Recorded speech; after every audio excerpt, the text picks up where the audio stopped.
নমস্কার বন্ধুরা, রূপালিস kitchen and ব্লগসে সবাইকে স্বাগত।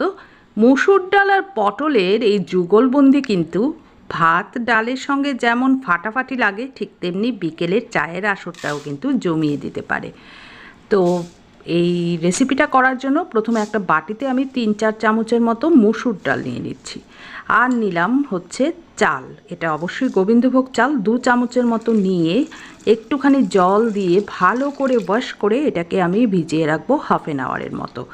তারপর শিলনোড়ায় বেটে একটা পেস্ট তৈরি করে নেব। চাইলে আপনারা কিন্তু মিক্সার গ্রাইন্ডারেও পেস্টটা তৈরি করে নিতে পারেন। আর এদিকে দেখুন, পটল নিয়ে নিয়েছি আমি, এখানে 5টা নিয়েছি। খোসাটা একটু একটু রেখে বাকিটা ছাড়িয়ে নিয়েছি। এরকম একটুখানি খোসা আপনারা রেখে দেবেন, তাহলে পটলের গন্ধটা খুব ভালো আসে। এবারে এই পটলগুলোকে আমি গ্রেট করে নেব।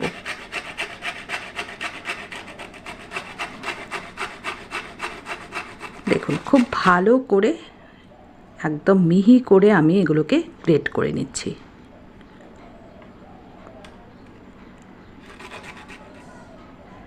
সমস্ত পটলগুলোকে আমি গ্রেট করে নিলাম। এবার এই গ্রেটেড পটল থেকে একটু শক্ত মতো যে বীজগুলো আছে সেগুলোকে আমি রিমুভ করে দিচ্ছি, কারণ এগুলো মুখে পড়লে ভালো লাগে না খেতে।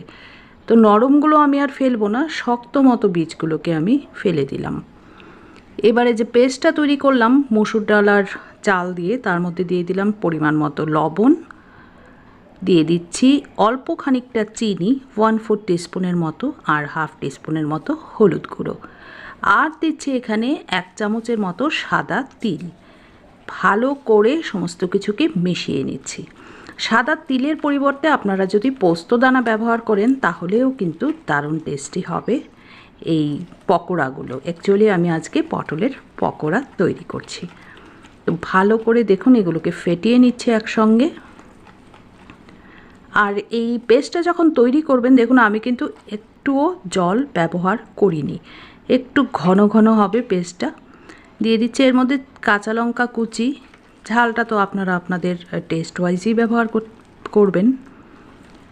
সব কিছুকে ভালো করে মিশিয়ে এবারে দিয়ে দিচ্ছি গ্রেটেড পটল। আমরা সাধারণত পটল ভাজা এমনিতে খেয়ে থাকি, পটলের ডালনা খেয়ে থাকি, চিংড়ি পটল, পটল দোলমা, বিভিন্ন রকম রেসিপি খেয়ে থাকি।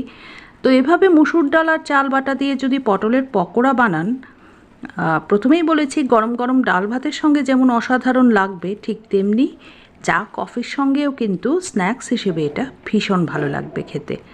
তো গ্রেটেড পটলটা দিয়ে সমস্ত কিছু সুন্দর করে আমি মিশিয়ে নিলাম। এবারে কড়া বসিয়ে দিয়ে দিচ্ছি রিফাইন্ড অয়েল। এখানে আমি একটু বেশি পরিমাণেই তেলটা দিলাম। এবার এই মিশ্রণটা থেকে একটু একটু করে নিয়ে পকোড়ার আকারে তেলের মধ্যে ছেড়ে দেব। একসঙ্গে অনেকগুলো একদমই দিতে যাবেন না, তাহলে ভেঙে চুরে একাকার হয়ে যাবে। অল্প কটা করে দিয়ে ভেজে তুলে নিন। আমি এখানে 6-7টার মতোই দেব, তার বেশি দেব না। আর গ্যাসের ফ্লেমটা কিন্তু ভাজার সময় অবশ্যই লো মিডিয়াম করে রাখবেন, কারণ পটলটাও কাঁচা রয়েছে, মসুর ডালটাও কাঁচা রয়েছে। তো খুব হাই হিটে ভাজলে ভেতরটা কাঁচা থেকে যাবে আর বাইরের দিকটা পুড়ে যাবে। তো একদম লো মিডিয়াম হিটে একটা সাইড যখন হয়ে গেল আমার, তখন আমি এগুলোকে উল্টে দিচ্ছি। একটা সাইড হতে খুব বেশি সময় লাগে না, কিন্তু 5 থেকে 7 মিনিট একটু ধৈর্য ধরে অপেক্ষা করলেই একদম লো ফ্লেমে একটা সাইড কিন্তু ভাজা হয়ে যায়। তো দেখুন সমস্তগুলোকে আমি উল্টে দিলাম।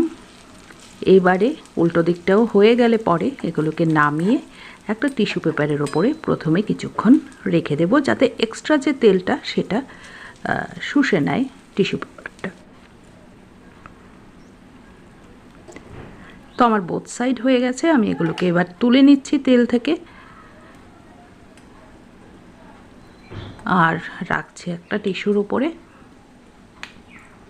সেমভাবেই কিন্তু আমি ওই যে মিশ্রণটা রয়েছে সেটা থেকে বাকি পকোড়াগুলোও ভেজে নেব। তো আমার এই পটলের পকোড়া মসুর ডাল দিয়ে বা পটল মসুর ডালের যুগলবন্দি রেসিপিটি আপনাদের কেমন লাগলো অবশ্যই কিন্তু কমেন্টে জানাবেন। যদি ভালো লাগে লাইক করবেন, শেয়ার করবেন, আর যারা এখনও পর্যন্ত আমার চ্যানেলটাকে সাবস্ক্রাইব করেননি প্লিজ একটুখানি সাবস্ক্রাইব করে দেবেন। আর অবশ্যই কিন্তু বেল বাটনটা অন করতে একদমই ভুলবেন না, তাহলে আমি যখনই কোনো ব্লগ কিংবা রেসিপি শেয়ার করব সবার আগে নোটিফিকেশানটা আপনার কাছে পৌঁছে যাবে। তো দেখুন সবগুলো ভেজে নিয়েছি, এবার তো আর চুপ করে বসে থাকা যায় না, এত সুন্দর গন্ধ বেরিয়েছে পটলের। একটা ভেঙে একটুখানি টমেটো কেচাপ দিয়ে আমি টেস্ট করে দেখছি। তো আজ এই পর্যন্তই, চলি তাহলে। ভালো থাকবেন, সুস্থ থাকবেন সবাই। নমস্কার সবাইকে।